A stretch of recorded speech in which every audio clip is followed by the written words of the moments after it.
وسائر المصنف رحمه الله تعالى ونفعنا بقوله وبارك علينا ببركاته وأسرار الكتاب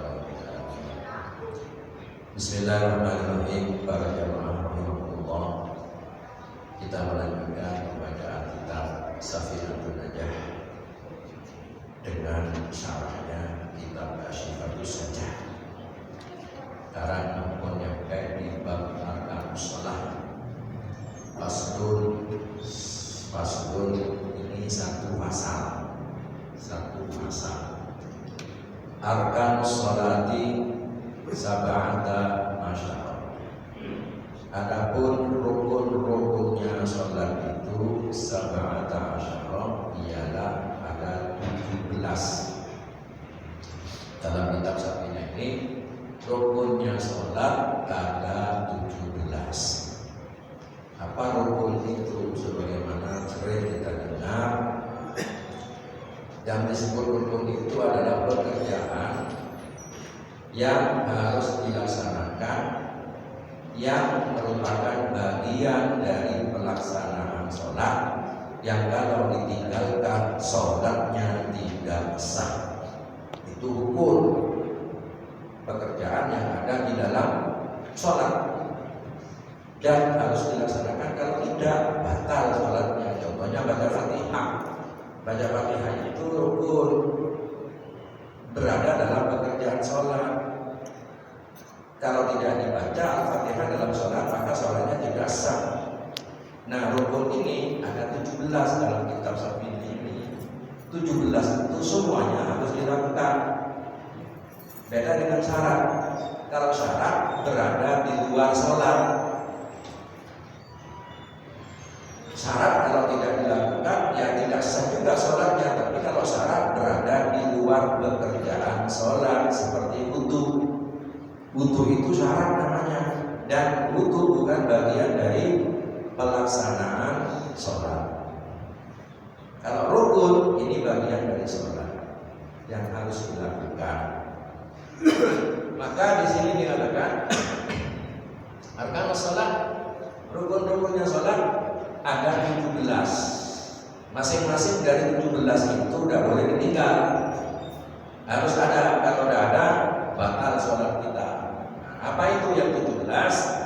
Kita mencoba bahas satu persatu sesuai dengan keterangan kitab ini, dan kita kasih batu sajanya. Al-awwalu, adapun yang pertama yang merupakan rukun daripada sholat, an-niyatu, yaitu niat. Jadi yang pertama ini niat.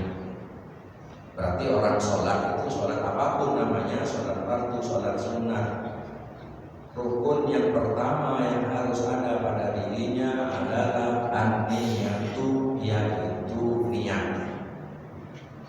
Apa niat itu? Niat itu adalah qasdus syai'i muqtaronan atau muqtarinan bi fi'lihi, bermaksud mengerjakan sesuatu bersamaan dengan pekerjaannya, bermaksud melaksanakan sesuatu bersamaan dengan pekerjaan. Maksudnya itu bersamaan dengan pekerjaannya. Misalkan orang mau sholat maghrib, sholat itu diawali dengan takbiratul ihram.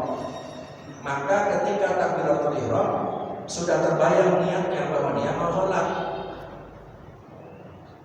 Ketika mau wudu itu pekerjaan pertamanya waslul wajhi, membasuh muka. Maka ketika membasuh muka, di situ ada niat. Ketika takbiratul ihram dalam sholat, di situ harus ada niat. Jadi kalau ada orang sholat ngangkat tangan Allahu Akbar tapi tidak ada niat di dalam hatinya, tentu niatnya tidak ada. Rukun yang pertama tidak ada. Dia bergerak saja, sujud ruku, berdiri kita begitu saja, karena tidak ada niat di dalam hatinya. Pekerjaannya dari awal sampai akhir ya gerakan-gerakan saja dengan bacaan-bacaan, sementara niat tidak terlintas di dalam hatinya. Maka sholat ibadahnya itu ya batal. Kenapa? Enggak ada niat, sama sekali enggak ada niat. Pokoknya ikut gerakan dari awal sampai akhir. Makanya niat itu sangat penting dalam segala perbuatan. Jadi niat itu bermaksud dalam hatinya melaksanakan suatu pekerjaan dan itu bersamaan dengan pekerjaannya itu di awal pekerjaan. Kalau sholat kita ihram, kalau wudhu ketika membasuh muka. Nah, niat itu bilqalbi tempatnya dengan hati.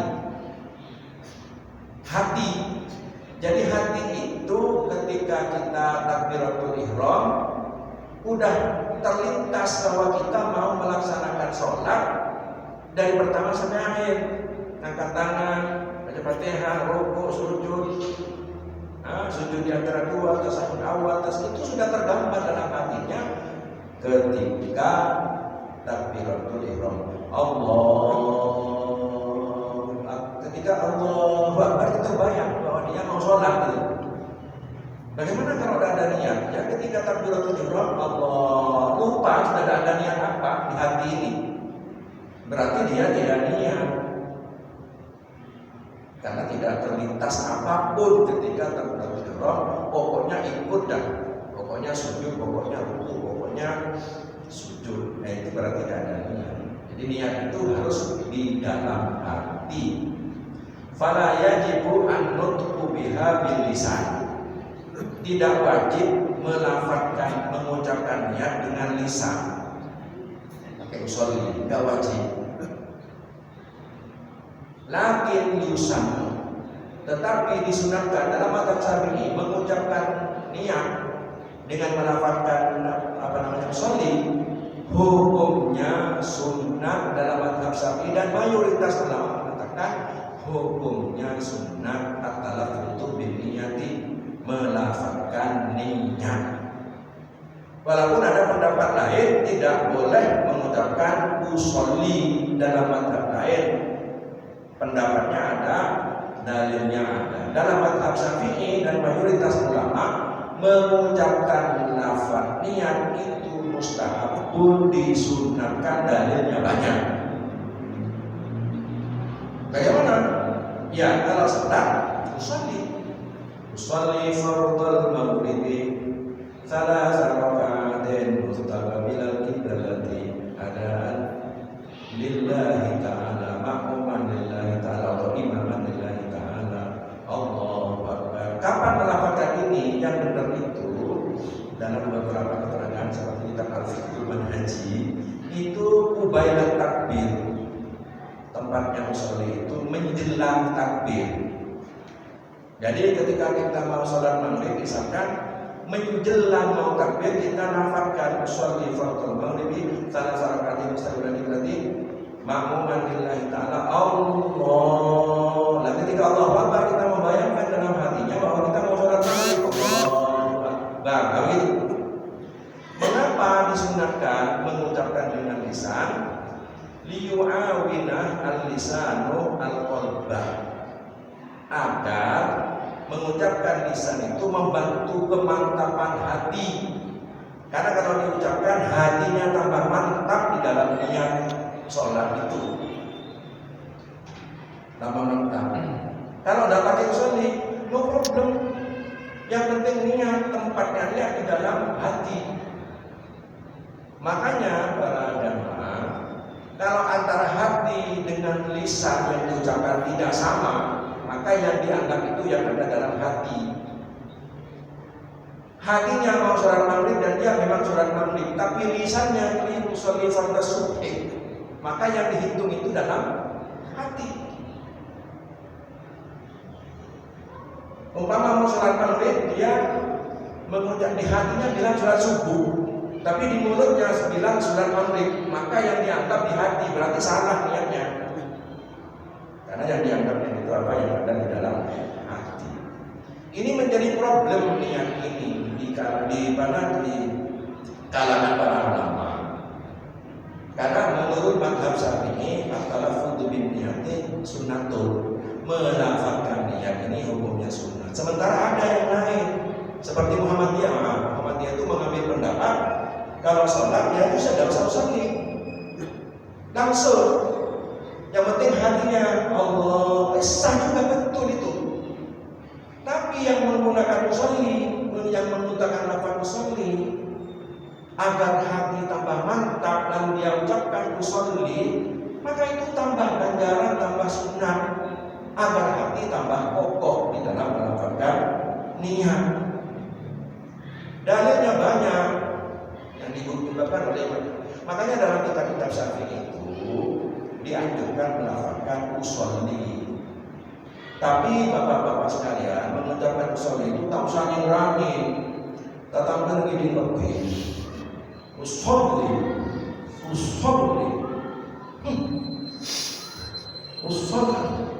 ya cukuplah usolli, cukup didengar dirinya sendiri, tidak usah lama-lama. Enggak pakai usolli enggak apa-apa kok. Ini usolli tidak jadi usolli tak tidak. Ini keterlaluan namanya. Enggak paham masalah. Kalau sampean mau usolli silahkan usolli, itu bagus. Tapi kalau sampean tidak mau itu ya sudah, tidak usah pakai usolli. Nah, Rasulullah SAW dalam beberapa riwayat itu katanya tidak pakai usolli. Rasulullah kalau sholat itu menghadap Allahu Akbar. Tetapi Rasulullah ketika melaksanakan haji dan umrah, Rasulullah itu melafalkan labbaik Allahumma hajjan, nawaitul hajja wa ahramtu bihi lillah. Nabi melafalkan itu, niat itu. Padahal haji juga ibadah. Mengapa Nabi melafalkan? Yaitu untuk membantu hati agar tambah mantap. Sehingga ulama Syafi'iyah itu mengkiaskan kalau Nabi ketika haji dan umrah melafalkan niat, sementara haji wajib sama dengan sholat wajib fardu, maka dalam sholat itu juga dianjurkan dong melafalkan niat itu, sebagaimana Nabi melafalkan niat di dalam melaksanakan umrah dan melaksanakan haji. Labbaik Allahumma umratan, labbaik Allahumma hajjan. Nabi begitu. Nah, sholat kan wajib juga, fardu juga. Dikiaskan ke situ, lalu mazhab Syafi'i mengambil satu istimbat hukum bahwa at-talaffuz bin niyati mustahabun. Melafalkan niat itu mustahabun, disunatkan. Kita mazhab Syafi'i ya disunatkan. Pakai sholat. Enggak pakai no problem, enggak apa-apa. Wong tempatnya niat itu fil qalb, di dalam hati. Kalau ada sementara orang yang menyalah-nyalahkan yang tidak pakai, yang pakai usolli, dia itu tidak paham namanya. Karena kata Imam Syafi'i itu ada yang paling berat itu rajulun la yadri wa la yadri annahu la yadri. Ada orang tidak paham tapi tidak paham bahwa dirinya tidak paham. Ini bahaya ini. Rajulun la yadri wa la yadri annahu la yadri. Ada sementara orang tidak ngerti, tidak paham, tapi dia nggak paham bahwa dirinya tidak ngerti. Ini tambah jadi nanti ini. Kan ada 4 itu kata Imam Syafi'i. Rajulun yadri wa yadri annahu yadri. Yang pertama, orang yang punya ilmu dia paham dan dia paham bahwa dirinya punya ilmu, punya potensi, dan dia sampaikan ilmunya itu. Bagus nih. Yang kedua, rajulun la yadri wa yadri annahu la yadri. Orang yang tidak punya ilmu, tapi dia paham, menyadari bahwa dirinya nggak punya ilmu. Bagus ini. Dirinya nggak punya ilmu tapi sadar bahwa dirinya tidak berilmu, sehingga tidak sok-sok punya ilmu. Nah, bahaya ini. Yang ketiga yang paling parah, rajulun la yadri wa la yadri annahu la yadri. Orang nggak punya ilmu, nggak paham dirinya nggak berilmu. Ini berarti. Ada lagi rajulun la yadri wa yadri annahu la yadri. Ada orang yang tidak berilmu, nggak paham, tapi paham dirinya bahwa dia tidak berilmu. Bagus. Yang paling berat itu rajulun la yadri, orang yang tidak punya ilmu, kapasitas ilmunya nggak ada. Tapi wala yadri, dia tidak paham bahwa dirinya la yadri, tidak tahu. Ini lebih dari katanya Imam Ghazali. Maka dalam persoalan niat pakai usolli, dalilnya ada, hadisnya ada. Rasulullah juga dalam haji dan umrah melafalkan niat, sehingga sholat dikiaskan kepada haji. tidak pakai musolli bagus juga, karena niat itu tempatnya fil qalbi, cukup di hati. Masing-masing tidak boleh menyalahkan satu sama yang lain. Yang tidak pakai musolli silahkan, dalam mazhab Syafi'i boleh kok, sah kok, dalilnya banyak kok, silahkan. Yang pakai musolli boleh kok, sah kok. Mazhab Syafi'i mengatakan melafalkan niat itu sunnah hukumnya. Kalau kita paham, tidak akan menyalahkan satu sama lain. Nggak ada paham itu yang berat. Rajulun la yadri wa la yadri annahu la yadri, nggak punya kapasitas ilmu, tapi dia tidak sadar bahwa dia tidak berilmu, bisa menjadi jadi. Lebih baik tanya kepada yang paham, berdiskusi secara baik, buka kitabnya, buka hadisnya, diskusi. Wasyawirhum fil amr. Itu niat. Dengan demikian, para hadirin, betapa pentingnya niat. Segala perbuatan di dalam Islam itu tergantung dengan niatnya. Kata Nabi, riwayat Umar bin Khattab, hadis masyhur ini, innamal a'malu binniyat wa innamal likulli imri'in ma nawa. Sesungguhnya setiap perbuatan itu tergantung kepada niatnya. Kalau niatnya baik, pekerjaan itu menjadi baik. Kalau niatnya buruk, maka pekerjaan itu menjadi buruk. Maka awal pertama yang harus kita tanamkan dalam hati itu niat. Pekerjaan apapun, kita mengabdi di masjid, niatnya yang lurus, semata-mata mengabdi mencari ridho Allah, bukan yang lain. Menjadi takmir, niatnya yang lurus, semata-mata mengabdi kepada Allah, mencari ridhonya Allah, bukan yang lain. Musik-musik sana sini. Mau sholat, niatnya hanya untuk ridho Allah, bukan yang lain. Apapun pekerjaan yang kita lakukan itu tergantung niatnya. Wa inna ma likulli imri'in ma nawa. Faman kanat hijratuhu lillahi wa li rasulihi fa hijratuhu lillahi wa li rasulihi. Wa man kanat hijratuhu li imra'atin yunkihuha fa hijratuhu ila ma hajara ilaihi. Tergantung niatnya. Maka niat itu penting untuk kita tanamkan dalam segala perbuatan. Kita bekerja di sawah misalkan, kalau niatnya untuk ibadah, dengan bekerja saya bisa menafkahi keluarga, dengan menafkahi keluarga mereka bisa menyembah, bersujud kepada Allah. Maka niatnya dia bekerja di sawah itu semata-mata mencari itu, dia dapat pahala. Tapi kalau orang bekerja di sawah niatnya tidak ada sama sekali, pokoknya kerja sudah, rugi. Niatkan dalam setiap perbuatan yang baik. Dalam kitab Ta'limul Muta'allim itu dijelaskan ada hadis. Di situ ada menyebutkan sebuah hadis. Kam min amalin yatasawwaru bi a'malil dunya fayasiru min a'malil akhirati bi husnil niyah. Banyak amal-amal perbuatan sepintas lalu kelihatan seperti urusan dunia. Fayasiru min amalil akhirat, kemudian amal ini menjadi amal akhirat. Bi husnil niyah, karena baiknya niat. Sepintas lalu urusan dunia, tapi karena niatnya baik. Fayasiru min amalil akhirat, menjadi amal akhirat. Bi husnil niyah, dengan niat yang baik. Wa kam min amalin yatasawwaru bi amalil akhirah. Berapa banyak pula sebuah amal perbuatan yatasawwar tergambar nampak bi amalil akhirah sebagai amal akhirat untuk Allah. Fayasiru min amalid dunya, kemudian amal itu menjadi amal dunia bukan karena Allah, bisu ininya, karena niatnya yang jelek. Kita ini misalkan sering di masjid, berlama-lama di masjid, niatnya yang benar. Berlama-lama di masjid itu amalul akhirah. Tapi kalau niatnya tidak baik, itu fayasiru min amalid dunya, itu bisa menjadi amal dunia, tidak ada berpahala. Kenapa? Bisu ini yang niatnya jelek, bukan untuk mencari dekat dengan Allah, mencari keridhaan Allah, tapi tujuan-tujuan yang lain, sehingga berlama-lama di masjid. Dalam segala perbuatan apapun, maka niat dalam Islam itu sungguh menempati posisi yang sangat strategis, posisi yang penting. Kita melakukan apa saja,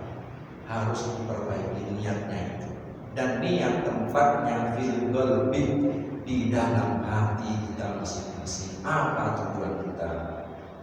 Sholat juga begitu. Bagaimana tujuan sholat kita? Kita bekerja juga begitu. Apa tujuan kita bekerja? Kita bepergian, apa kita maunya bepergian? Kita khususkan semuanya itu lillahi ta'ala. Tekankan dalam hati ini bahwa ini untuk mencari ridho Allah Subhanahu wa taala. Hadir ke masjid mencari ridho Allah. Begitu seterusnya, begitu seterusnya. Sambil menjaga hati kita ini dari hal-hal yang tidak baik, dari kedengkian, kesombongan, mencari-cari salah orang, benci dan goreng, benci sama orang. Tidak tahu sebabnya, tahu-tahu orang dibenci, apa sebabnya? Ini hati. Ini perlu ditekankan bersama-sama tentang masalah niat itu. Karena kalau niat sudah salah, maka kita tidak mendapatkan nilai apa-apa dari ibadah kita itu. Innamal a'malu binniyat. Sesungguhnya segala perbuatan itu binniyat, tergantung dengan niatnya. Apa niat kita? Kalau niatnya ingin dipuja orang, ya sudah, bukan untuk Allah. Ya ingin dipuja namanya, ingin disanjung orang. Kenapa kamu puasa? Tak nyaman kata takut, berarti niatnya tak nyaman kata takut, bukan karena Allah. Kenapa kamu puasa? Tidak enak kata puasa, kita enggak sama puasa semua, motor bus lumayan betul itu. Tapi itu tujuannya bukan untuk Allah. Dan dapat pahala nanti dari puasanya, karena tujuannya bukan untuk Allah. Makanya segala sesuatu itu lillahi ta'ala, hanya untuk Allah ta'ala, tidak untuk yang lain. Segala perbuatan kita ditekankan di dalam diri kita itu masing-masing hanya untuk Allah. Tidak ingin dipuja orang lain, tidak ingin mencari pujian orang lain. Tapi orang lain memuji kita dengan Allah bangga, nggak usah bangga. Yang penting kita benar. Karena kan orang mencaci kita dan kita sudah benar, ya sudah, diam saja. Saya tidak takut sama cacian orang, saya tidak mencari pujian orang. Yang kita cari hanyalah keridhaan, kedekatan ketika Allah ridho kepada kita, selesai urusan. Dan apalagi kalau kita mencari kekuasaan orang, itu tidak mungkin tercapai. Ada pepatah mengatakan ridhon nasi ghayatun la tudrak.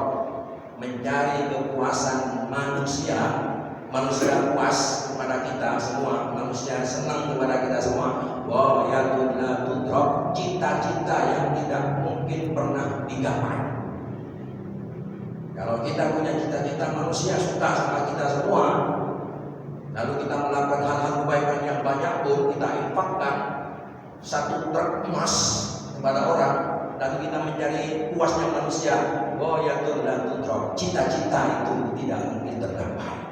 Mesti sudah ada orang yang tidak senang, tidak suka dan seterusnya. Begitu hidup ini sudah.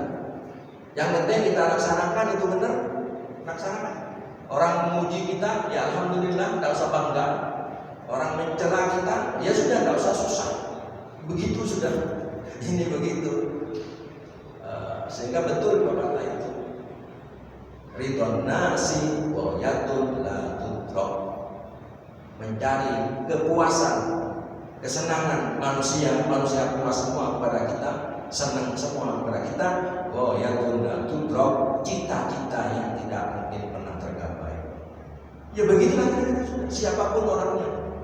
Dari zaman Nabi sampai Nabi Adam, sampai Pak Adam, Python ini, sampai Adam kita, semuanya begitu sudah. Tidak mungkin berpuasa. Yang penting kita berusaha mencari yang terbaik, saling mengingatkan satu sama lain di antara kita.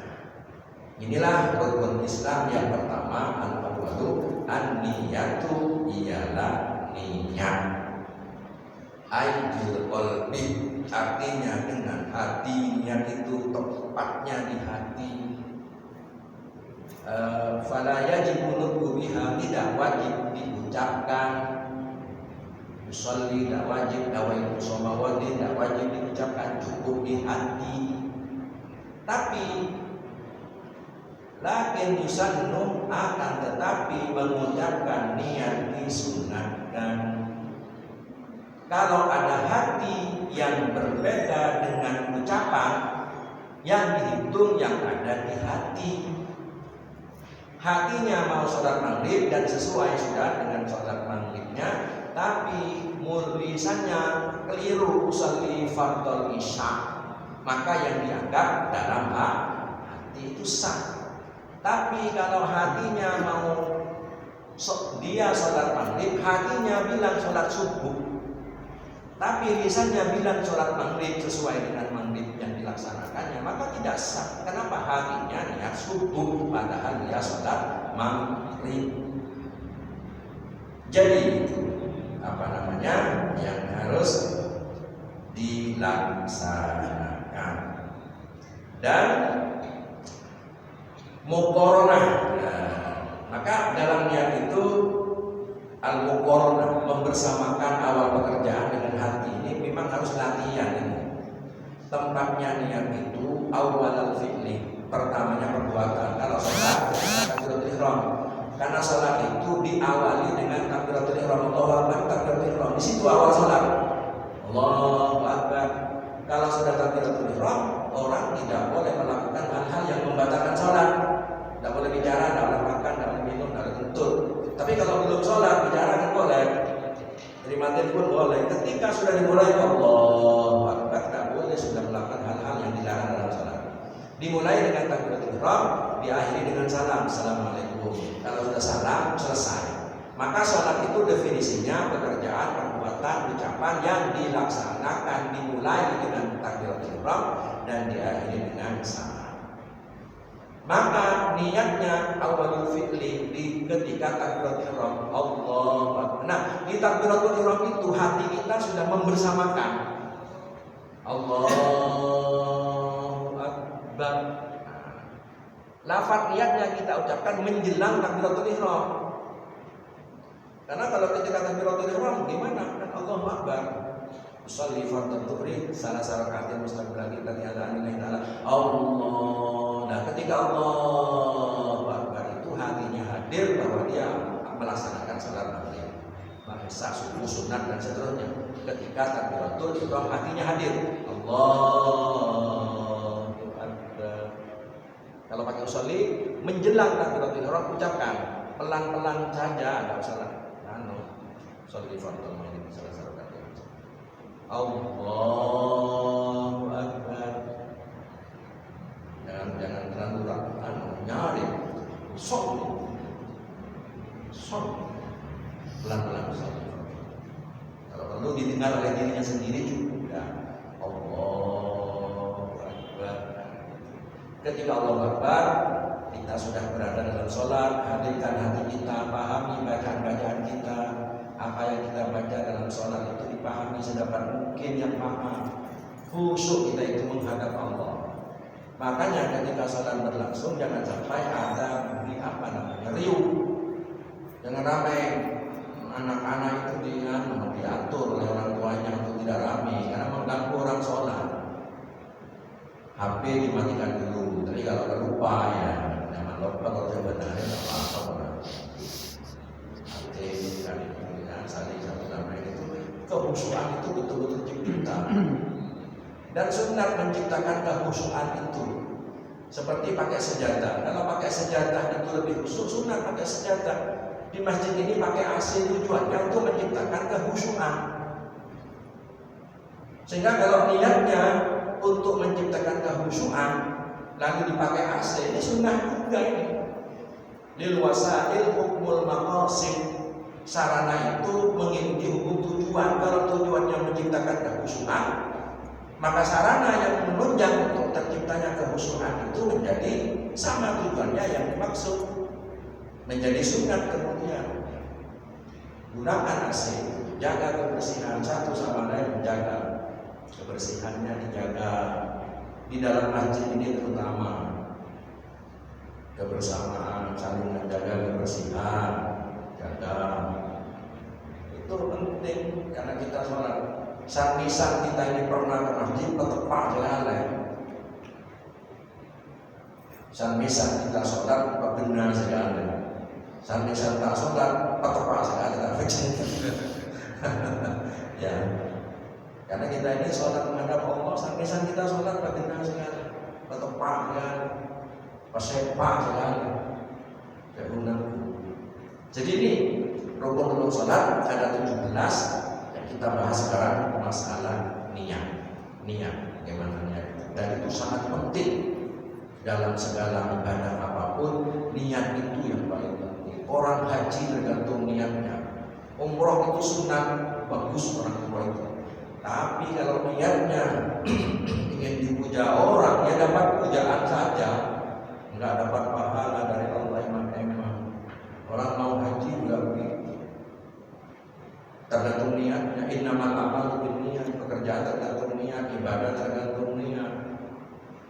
Orang mau zakat, infak, semuanya pekerjaan itu tergantung niatnya. Bersedekah tergantung, kalau untuk Allah maka untuk Allah, kalau tidak untuk Allah maka untuk tidak selain Allah.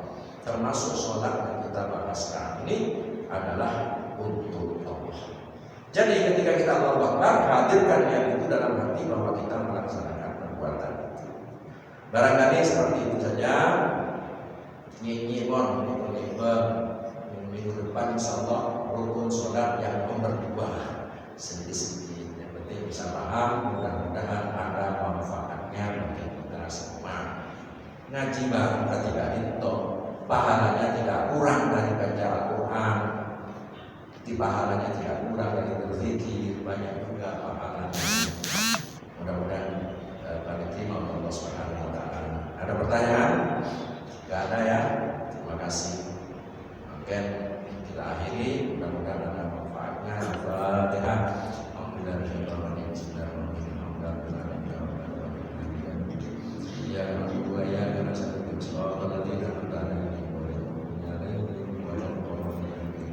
Makin bulan Rajab, setelah Rajab Syawal, setelah Syawal puasa. Bulan Rajab, setelah Rajab Syaban, setelah Syaban puasa. Maka berdoa yang diajarkan Nabi itu yang tadi sering dilakukan itu. Karena itu Allahumma barik lana fi Rajab wa Sya'ban wa ballighna Ramadana waghfir lana dhunubana wa ballighna Ramadana waghfir lana dhunubana. Allahumma barik lana fi Rajab wa Sya'ban wa ballighna Ramadana waghfir lana dhunubana